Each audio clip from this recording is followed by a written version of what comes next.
중심을 싣고 달려가는 시간. 동심으로 달리는 자전거 백상입니다. 살다 보면 처음에는 속상했던 일이 나중에는 뜻밖의 선물이 되기도 합니다. 또 너무 기뻤던 일이 새로운 고민을 안겨주기도 하죠. 그래서 삶은 좋은 일과 나쁜 일을 너무 빨리 단정하지 않는 연습의 반복일지도 모르겠습니다.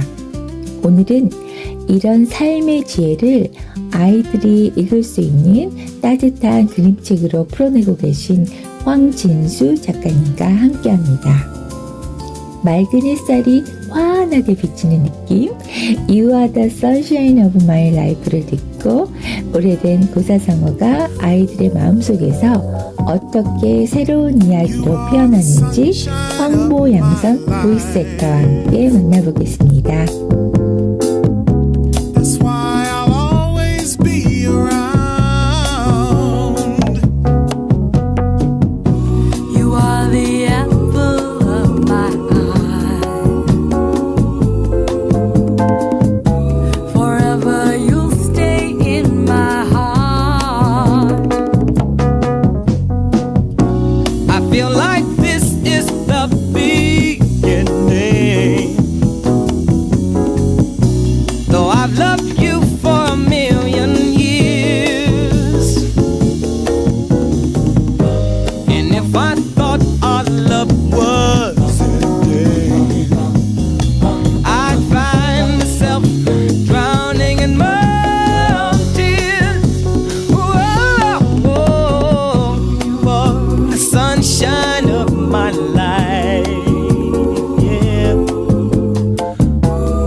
You came to my rescue,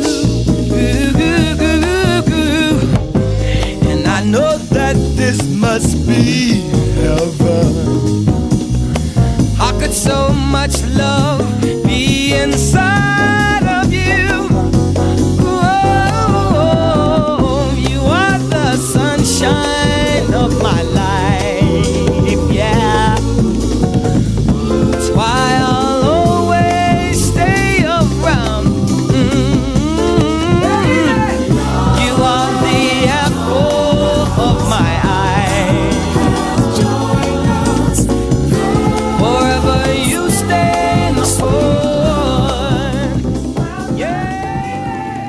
할아버지, 할머니와 함께한 지안이의 동물원 대탐험.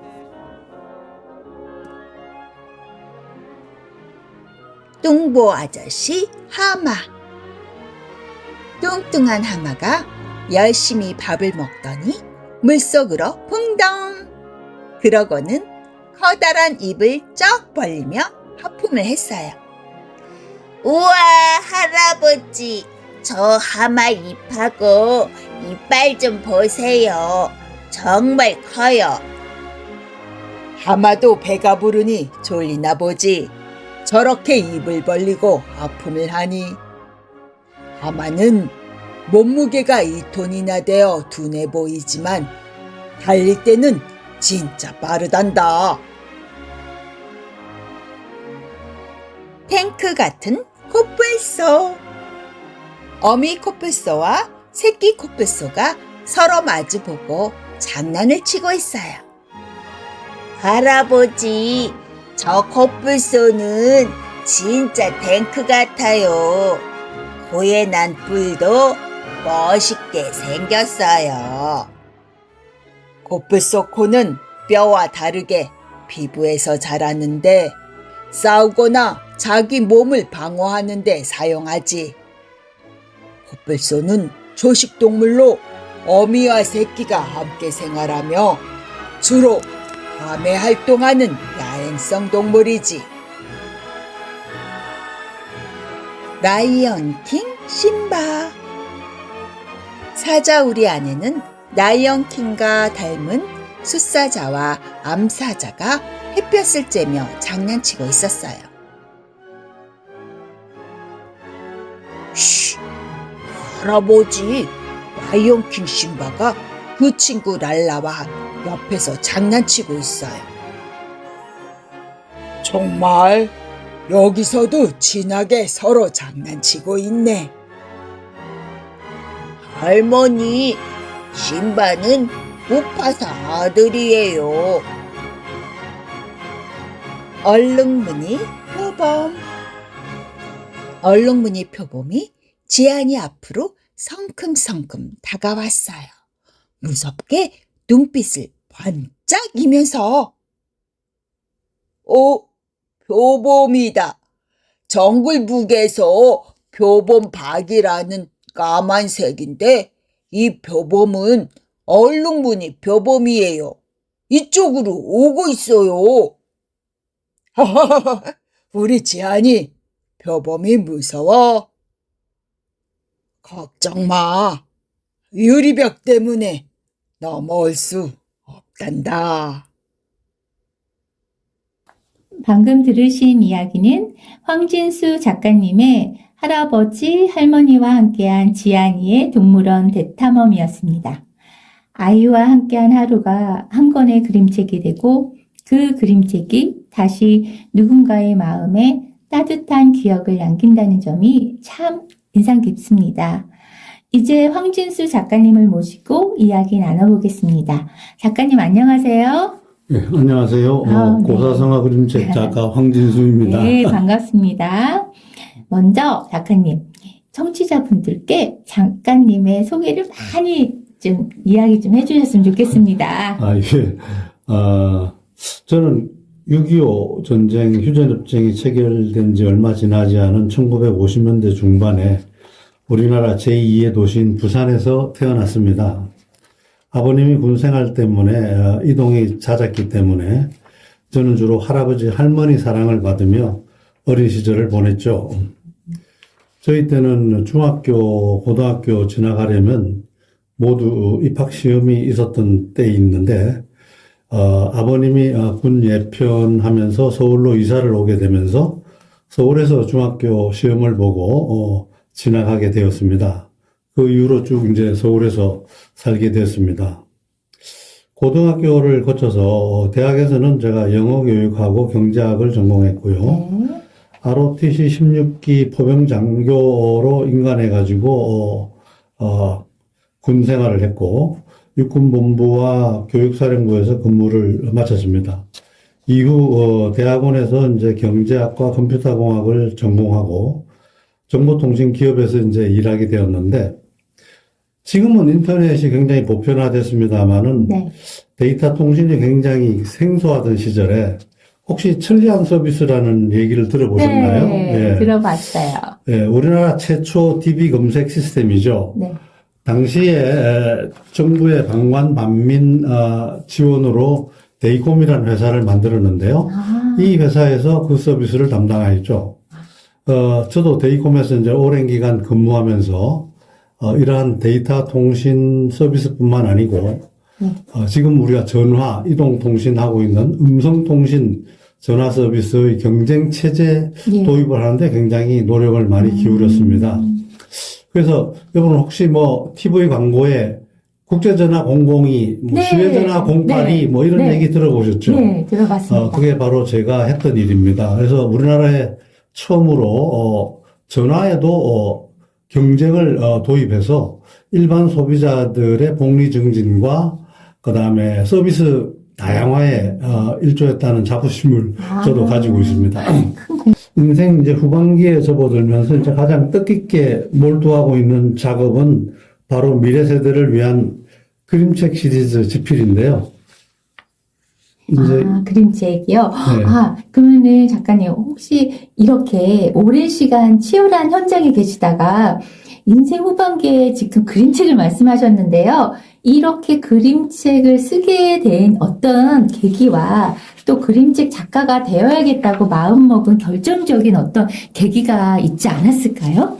예, 제가 느지막이 공부한 내용이 동양의 훌륭한 현인들이 남긴 세대를 뛰어넘는 어떤 지혜들이었습니다. 네. 여러분 자주 들어보셨겠지만 덕불고 필률인, 그러니까 덕이 있는 사람은 절대 고독하지 않고 항상 이웃이 함께한다, 뭐 이런 뜻. 상선약수, 훌륭한 덕은 물과 같다.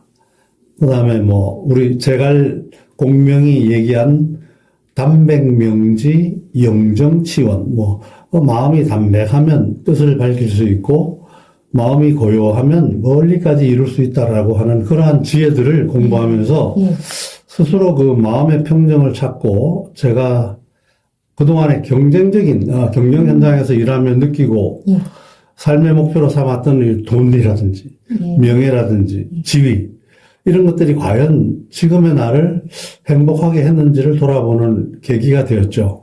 그래서 후학들한테 나처럼 늦은 때가 아니고 좀 빠른 시기에 이런 걸 깨쳤으면 하는 바람을 가지게 됐고, 그렇게 해서 유교 방송에서 준비했던 방송 강의도 출연하게 됐고, 동일한 내용을 제가 유튜브에도 내용을 올려놓았습니다만은, 제가 자라나는 어린 손자를 보면서, 저 친구한테, 이러한 지혜들을 좀 전해줄 수 있는 방법이 없을까, 이렇게 생각하던 끝에, 유아 어린이용 그림책을 통해서 친구하고도 쉬운 소통 방법을 생각하게 됐고.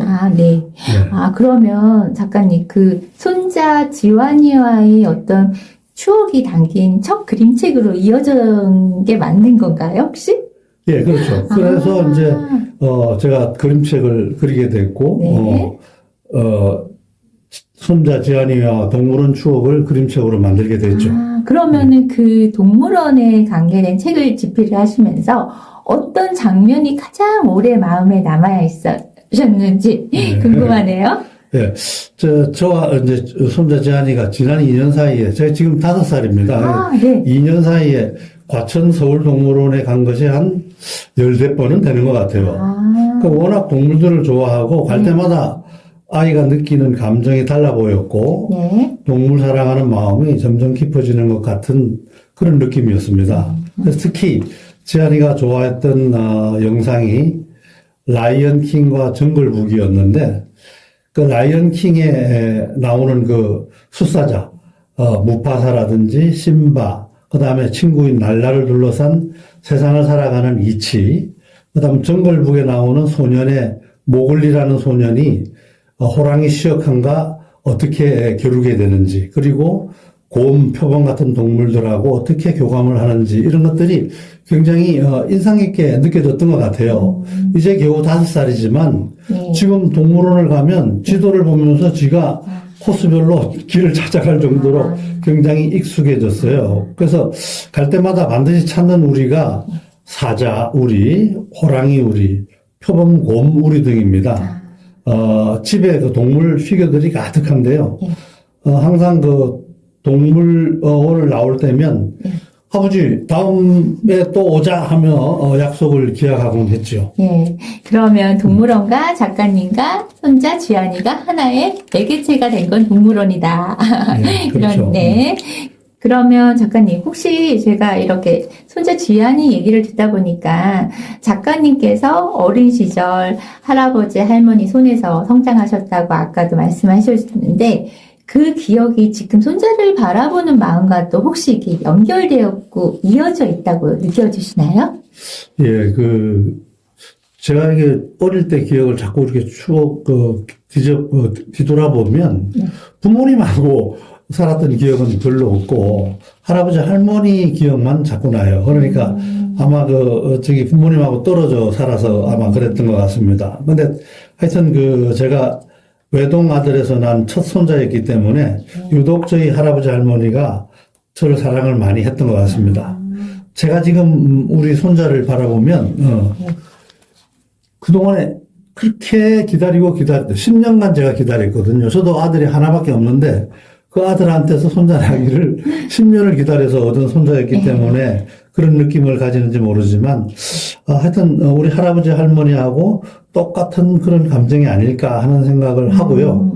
저희 아버님도 저희 아들을 대할 때 이렇게 예전 그 대했던 것을 돌아보면 저하고 굉장히 비슷했던 것 같아요. 그래서 내리사랑은 있어도 치사랑은 없다라는 말이 있지 않습니까? 예, 그렇죠. 그럼 작가님에게 이제 그 첫 그림책을 발간하고 집필하시고 그러면 작가님한테 이 그림책은 단순한 책이 아니라 어떤 사랑을 기록하는 방식의 일기같이 저한테는 느껴지는데 작가님께서도 혹시 그렇게 생각하시고 그림책은 또 다른 의미로 다가가 있을 것 같습니다. 예, 저도 그렇게 생각을 하고 있는데요. 예. 최근에 제가 읽은 책 중에 빅터 프랭클 박사가 쓴 죽음의 수용소라는 책을 읽었습니다. 예. 거기에 보면 우리 인간 존재의 가장 근원적인 동력, 살아가는 동력이 의미 추구에 있다고 얘기를 하고 있어요. 그리고 그 의미 추구 방법으로 세 가지를 제시하고 있는데요. 하나는 어떤 새로운 것을 창조하거나 성취하는 것. 두 번째는 어떤 가치 있는 경험을 하거나 누군가를 사랑하는 것.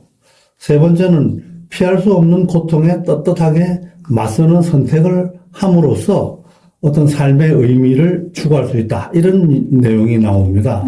네. 그런 의미에서 저는 그림책이 이러한 창조와 사랑의 내용을 담는 것이기 때문에 저에게는 새로운 삶의 의미를 부여하는 중요한 수단이 되지 않았나 싶습니다. 작가님과 이야기를 나누다 보니 그림책은 아이를 위한 책이면서도 어른이 자신의 삶을 다시 바라보게 만드는 책이라는 생각이 듭니다. 특히 손자와 함께한 하루가 한 권의 그림책이 되고 그 기억이 다시 세상의 아이들에게 전해지는 과정은 참 따뜻하게 느껴졌습니다. 이번에는 어린 시절의 순수한 기억과 조용한 그리움을 떠올리게 하는 음악 슈만의 트로이 메라이를 들으면서 손자 지연이와 함께한 동물원 나들이처럼 시간이 지나도 마음에 남는 따뜻한 장면을 떠올려 보겠습니다.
작가님의 첫 그림책은 손자와 함께한 동물원 나들이에서 시작되었습니다.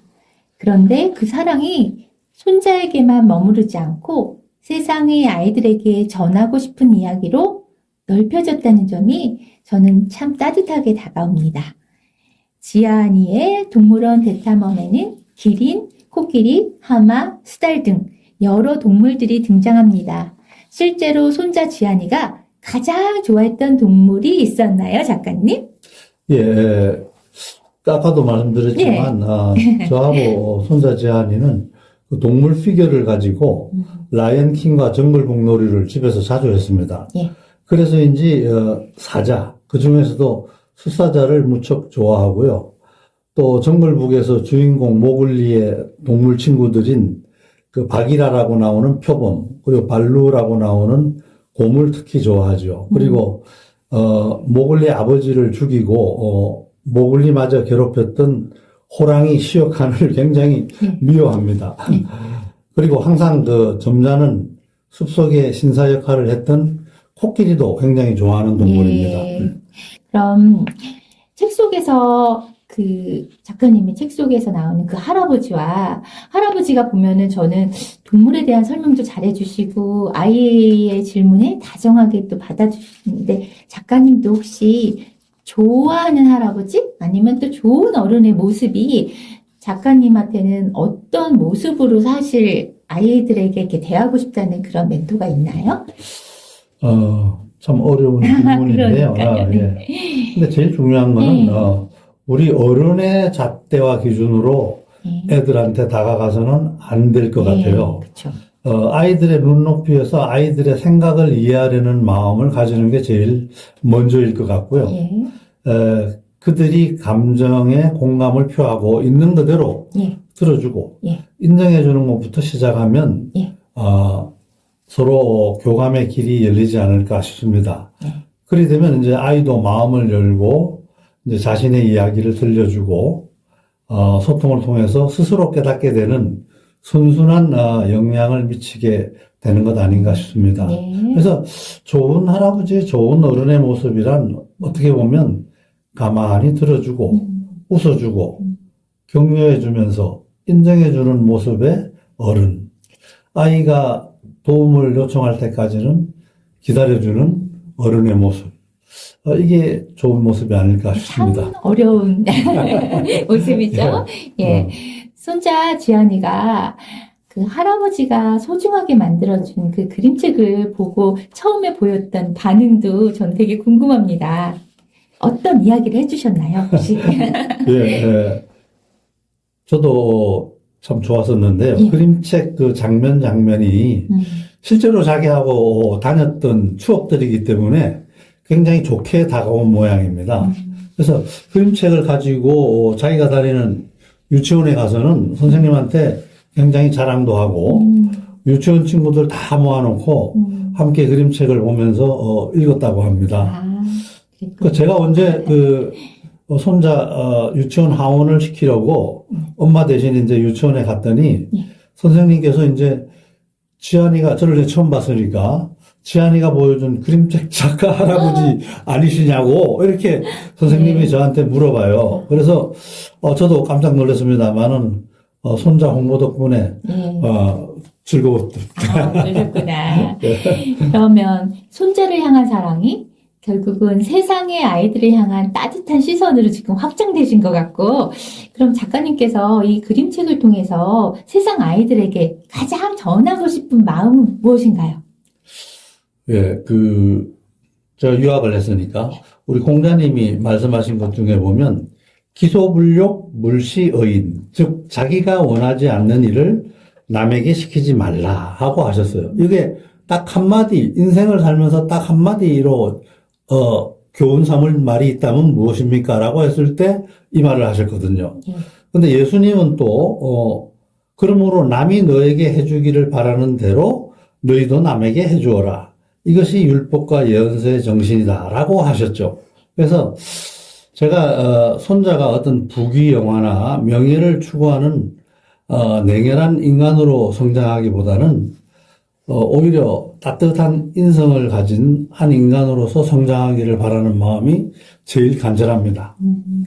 그래서 올바르게 함께 살아가는 상생의 지혜를 전하고 싶은 것이죠.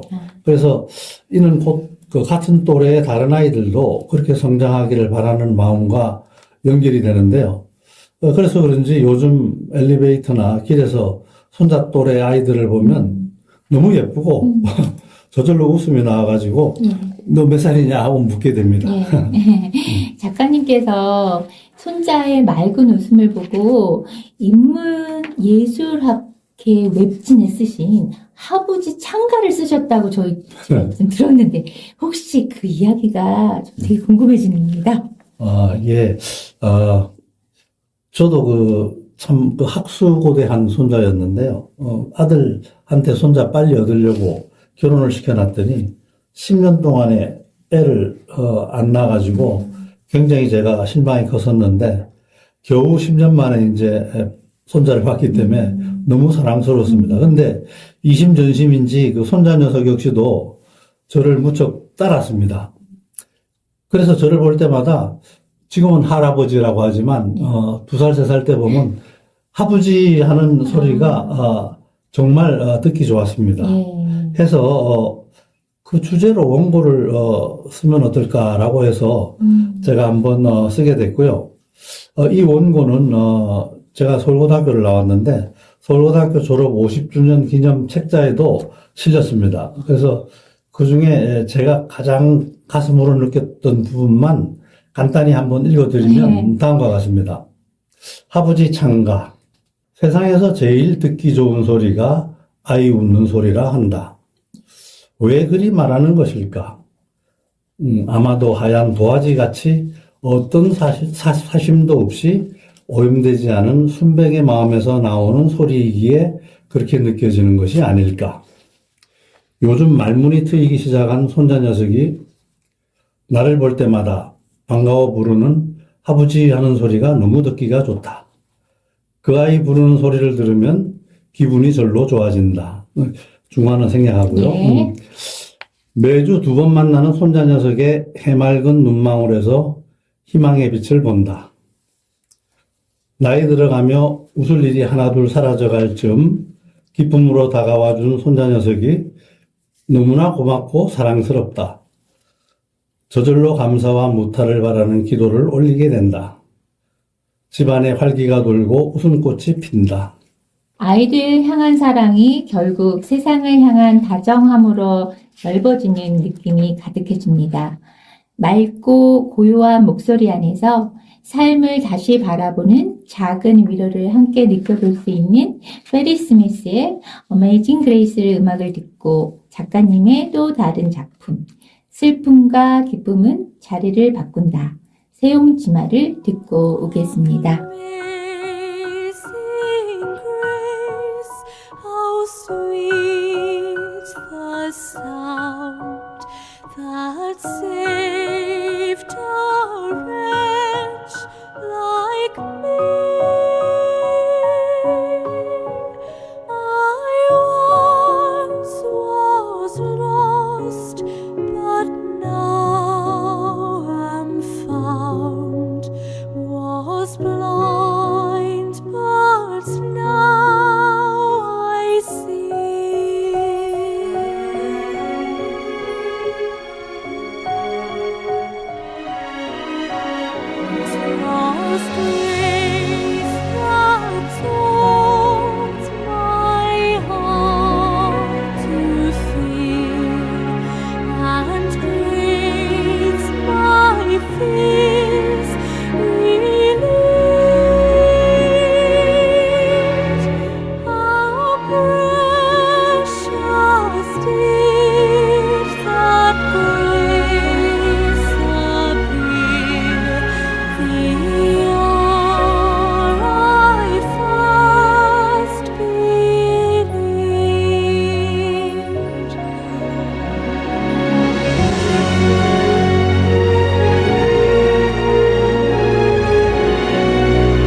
슬픔과 기쁨은 자리를 바꾼다. 세옹지마. 중국 국경 근처 작은 마을에 말들을 키우는 할아버지가 살고 있었어요. 할아버지, 말이 한 마리, 두 마리, 10마리도 넘어요. 하하, 말들도 모두 우리 가족이란다. 어느 날 아침, 말 한 마리가 보이지 않았어요. 말 한 마리가 안 보이네. 설마 도망간 건 아니겠죠?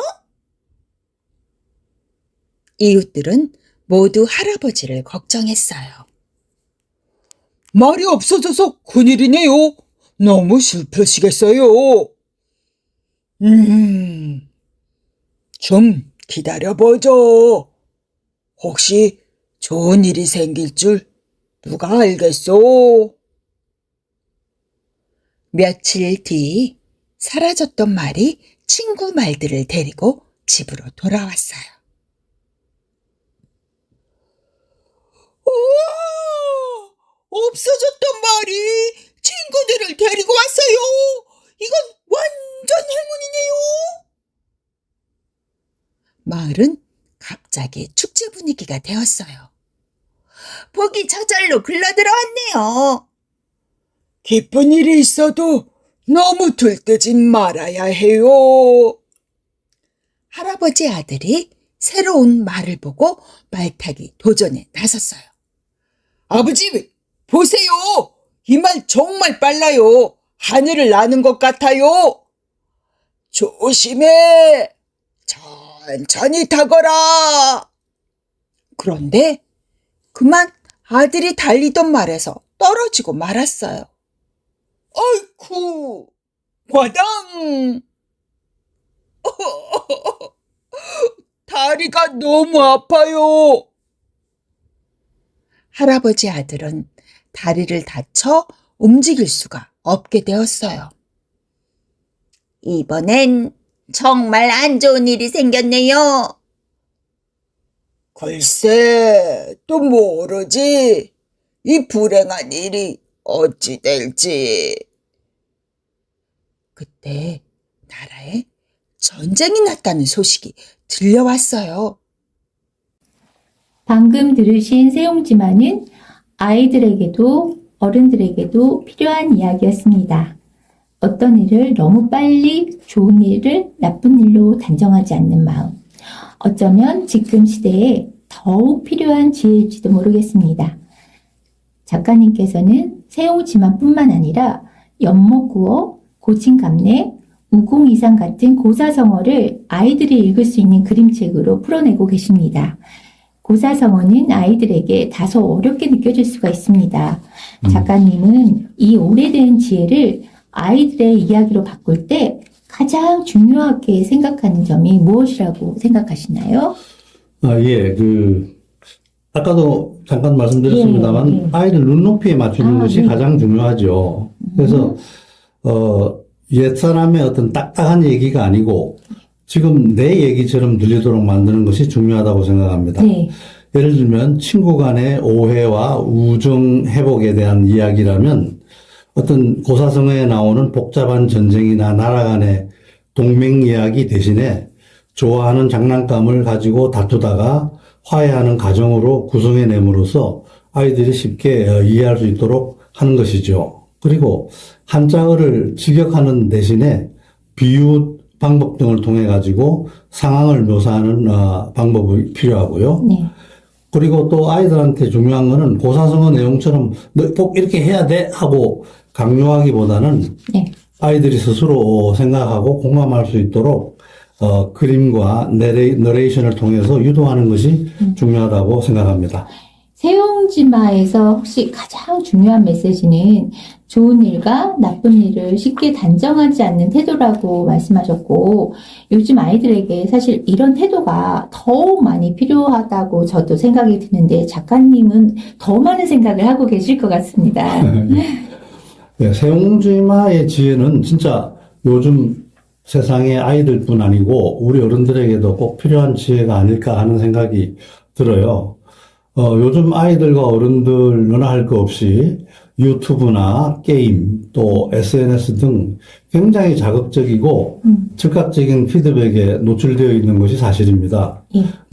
바로 좋아요 개수라든가 조회수라든가 친구들의 반응에 따라서 일희일비하면서 하루에도 수차례 천당지옥을 오르내리는 정서적으로 굉장히 쉽게 지치거나 흔들리기 쉬운 구조 속에 살고 있다고 생각되기 때문입니다.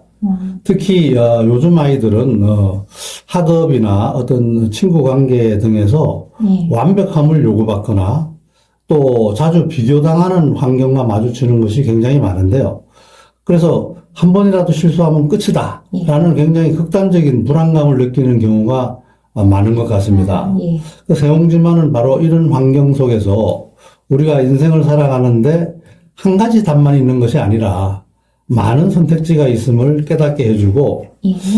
삶을 긴 호흡으로 바라볼 수 있는 지혜를 제공해주는 얘기라고 판단되어집니다. 예. 그럼 작가님, 혹시 세옹지마와 손자 지안이의 에피소드 경험담이 엮여 있는 게 혹시 있을까요? 예. 손자 녀석이 그 야구를 굉장히 좋아해요. 지 아버지가 야구를 굉장히 좋아했는데, 네. 그래서 그런지 지금도 자주 야구장에 아버지하고 같이 다니는 것 같아요. 근데 이제 동네 어린이 야구 아카데미를 다니는데, 예. 볼을 받다가 다리를 좀 이렇게 접질러가지고, 병원 물리치료를 다니고 있었어요. 근데 매일 오전에 이제 유치원 가는 대신에 자기 엄마랑 함께 이제 병원에 물리치료를 다녔는데, 네. 그러던 어느 날 엄마가 아이한테 유치원 대신 엄마랑 함께 있는 시간이 늘어나니까 좋냐? 라고 물었다고 합니다. 그랬더니 아이 답변이 예. 그게 바로 세옹지마야 라고 했다고 합니다.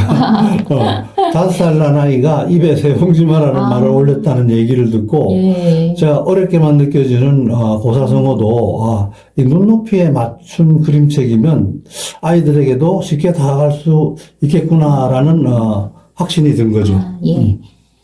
이번에 만나볼 작품은 황진수 작가님의 꿈은 반드시 이루어진다. 우공이산입니다. 우공이산은 불가능해 보이는 일 앞에서도 포기하지 않고 오늘 할 수 있는 작은 일을 계속해 나가는 이야기입니다. 산을 한 번에 옮길 수는 없지만 돌 하나를 옮기는 마음이 쌓이면 언젠가 길이 열릴 수 있다는 믿음을 전해줍니다. 이번에는 누군가에게 평화와 위로가 되는 마음을 맑고 조용한 목소리로 전해주는 곡 앤드류 존스턴의 Make Me a Channel of Your Peace를 듣고 오겠습니다. Where there is hatred, let me bring your love. Where there is injury or pardon, Lord, and where there's doubt, true faith in you. Make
unto eternal life.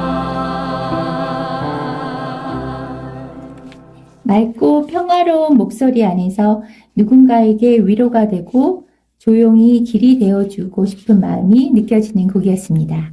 이번에는 산처럼 커 보이는 일 앞에서도 오늘 작은 돌 하나를 옮기는 마음, 그 마음이 결국 누군가가 걸어갈 길을 만든다는 이야기, 꿈은 반드시 이루어진다. 우공이산을 듣고 오겠습니다. 꿈은 반드시 이루어진다. 우공이산. 옛날 중국의 어느 깊은 산골 마을에 높다란 두 산이 마을을 가로막고 있었어요. 마을은 항상 어둡고 사람들 왕래가 불편했죠. 두 산의 이름은 태행산과 왕옥산이었어요. 어느 날 아침 우공의 손자가 앞 산들을 바라보며 말했어요. 할아버지, 저 앞에 있는 산들 때문에 아침에도 집이 너무 어두워요. 그러자 우공이 답했지요. 산들이 우리 마을을 가리고 있어서 그렇지. 하지만 해결할 수 있는 방법은 있지. 우공이란 본래 어리석은 노인이란 뜻이에요. 나이 많은 우공은 매일 앞산들을 바라보며 곰곰이 생각하다가 마침내 마음의 결정을 내렸죠. 우리가 이 산을 옮기자. 우공의 아내가 말했어요. 여보, 제발 어리석은 짓 하지 마세요. 그게 어떻게 가능하겠어요? 그러자 우공은 노력하면 안 되는 일은 없지. 시작이 반이라고 하잖아. 라고 말하며 뜻을 굽히지 않았죠. 우공은 아들, 손자, 며느리 등 가족을 불러 모아 가족회의를 열었어요. 우리 모두 힘을 합쳐 이 산들을 옮겨보자꾸나. 아들이 말했어요. 아버지, 시간도 너무 많이 걸리고 산을 옮기는 일이 결코 쉽지 않을 거예요. 우공 아내도 말했어요. 에휴, 내가 말린다고 들을까? 하지만 손자는 달랐어요. 할아버지, 저도 열심히 도울게요. 가족들이 첫 삽을 떴어요. 갱이가 돌에 부딪히는 소리도 나고 온 가족은 흙을 포대에 담아 옮기느라 땀을 뻘뻘 흘렸어요. 하지만 산은 꿈쩍도 하지 않아 보였어요. 할아버지, 산이 높고 커서 흙과 돌이 너무 많아요. 전리길도 한 걸음부터 라는 말이 있지. 조그만 돌멩이 하나라도 옮기면 그게 바로 시작이지. 우공이산을 듣고 나니 작가님의 그림책 작업 자체도 하나의 우공이산처럼 느껴집니다. 오랜 시간 쌓아온 경험과 철학을 아이들이 읽을 수 있는 이야기로 조금씩 옮겨놓는 일. 그 일은 어쩌면 다음 세대를 위해 마음의 길을 내는 작업인지도 모르겠습니다. 오늘 우리가 아이에게 건네는 따뜻한 말 한마디, 그림책 한 권, 좋은 어른의 음성이 언젠가 그 아이의 마음속에서 환한 길로 인도해 줄 수 있기를 바라봅니다. 이제 마지막으로 황진수 작가님을 앞으로의 계획과 청취자들에게 전하고 싶은 말씀을 들어보겠습니다. 작가님께서는 앞으로도 건강이 허락하는 한 그림책과 온라인 콘텐츠를 계속 만들고 싶다고 하셨습니다. 앞으로 가장 먼저 해보고 싶은 작업은 무엇인가요? 예, 현재 어린이용 고사성어 그림책을 네. 집필하고 있는데, 제 목표가 일단 30권을 만들어내는 겁니다. 그래서, 그게 일단 1차적인 목표고, 전자책으로만은 홍보하고 전파하는데 굉장히 한계가 있는 것 같아요. 예. 그래서 유튜브 버전이나 오프라인 책자로도 병행해서 출판할 계획으로 있습니다. 아, 예. 그리고 아울러 제가 2년 전에 방송 강의를 했던 그 유학과 미래경영, 그 다음에 한비자의 삶의 지혜, 이런 디지털 컨텐츠들이 있는데 이게 한 30분짜리들로 돼 있어가지고 굉장히 길어요. 그래서 그거를 굉장히 5분, 10분 단위로 쪼개서 핵심들만 동영상으로 디지털 동영상으로 제작하는 것을 한번 할 계획으로 있습니다. 아, 예. 작가님께서 말씀하신 할아버지와 함께하는 AI 윤리 동화도 저는 참 흥미로웠었는데요. 아이들에게 AI 윤리를 이야기로 풀어낸다면 사실 어떤 방향으로 끌고 가야 될지 좀 궁금한데요, 작가님. 예, 제가 이건 그 AI한테 물어본 내용이거든요. 예. 제가 80세가 될 때까지 할 수 있는 일이 뭐가 있을까라고 물어봤더니 AI가 말해준 게 예. 할아버지와 함께하는 AI 윤리 동화도 좋지 않겠느냐라고 얘기를 했어요. 그래서 이거 어떻게 만드는 것이 좋은가 하는 게 참 어려운데 예를 들면 이런 겁니다. 예. 아이들이 그 AI가 이제 보편화되니까 AI를 통해서 그림을 그린다고 할 때 모든 것을 이제 AI가 만들어주니까 할아버지는 마당에 핀 꽃을 가리키면서 예. 첫 꽃이 피기까지는 오랜 시간 햇살이 필요하고 바람도 필요하고 벌과 나비도 모두가 힘을 보탠다. AI가 만든 멋진 그림도 사실은 수많은 화가들의 땀방울이 모여 만들어진 것이지. 그래서 그분들의 마음을 잊지 않고 고마워하는 것이 진짜 멋진 화가가 될 수 있는 길일 거야. 라고 윤리적 멘트를 통해서 아이가 그림 뒤에 AI 그림 뒤에 숨은 진짜 창작자들의 노력을 이해하고 AI를 쓸 때 감사의 마음과 출처를 밝히는 태도를 배우도록 한다 그러면 바로 그런 것들이 이제 AI 환경에서 윤리적인 내용을 동화화한 방법이 아니겠느냐 하는 그런 생각이 듭니다. 예, 잘 네. 알겠습니다.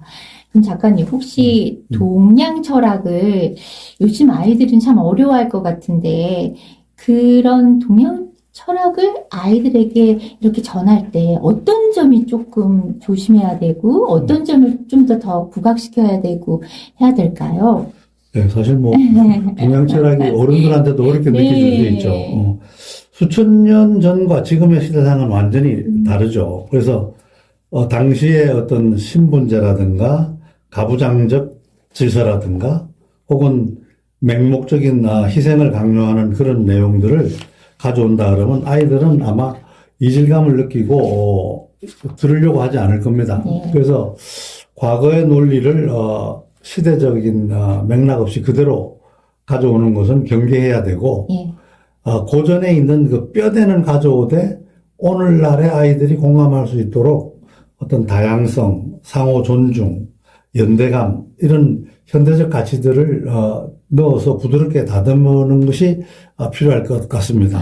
그래서 중요한 것은 하여튼 변하지 않는 인간의 본질, 예. 마음 공부라는 이제 알맹이를 가져오고 예.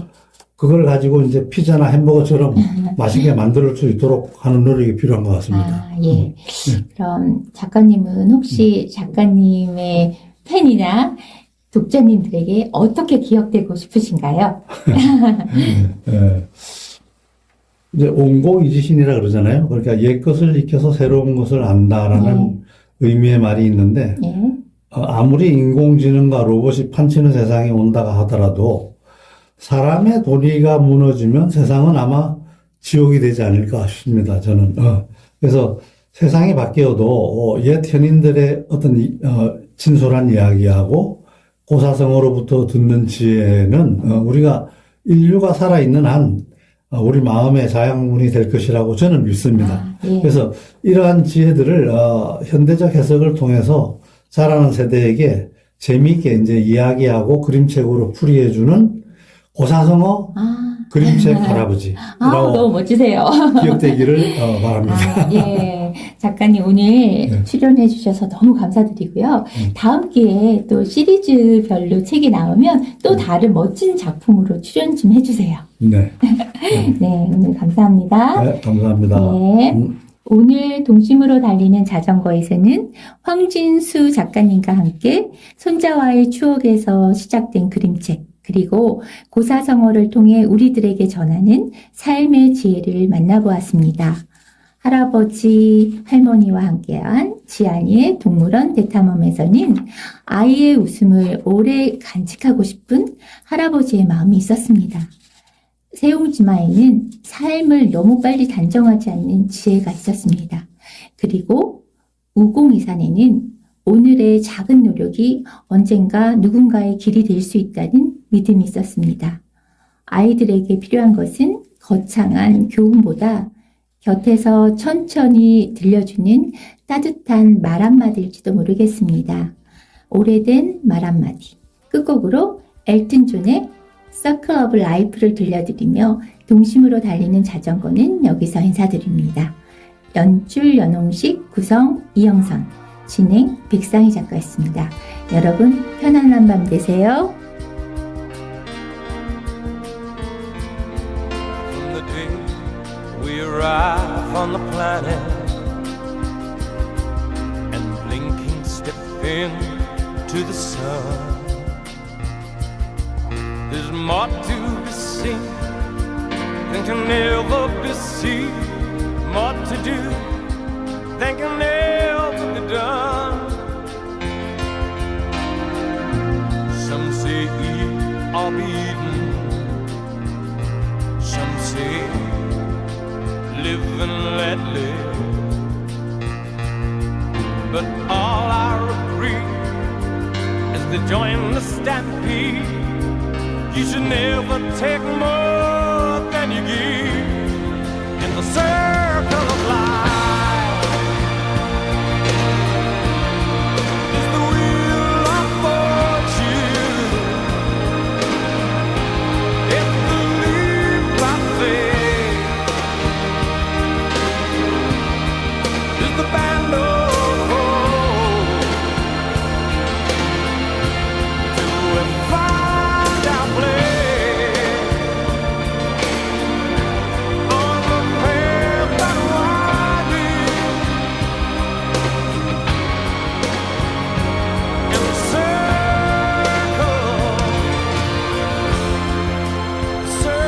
of life.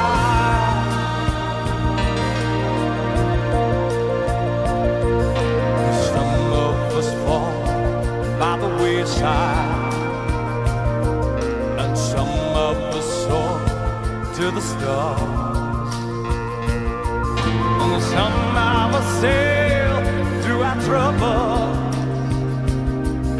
Some have to live with the scars. There's far too much to take in here, or to find that can never be found. But the sun rose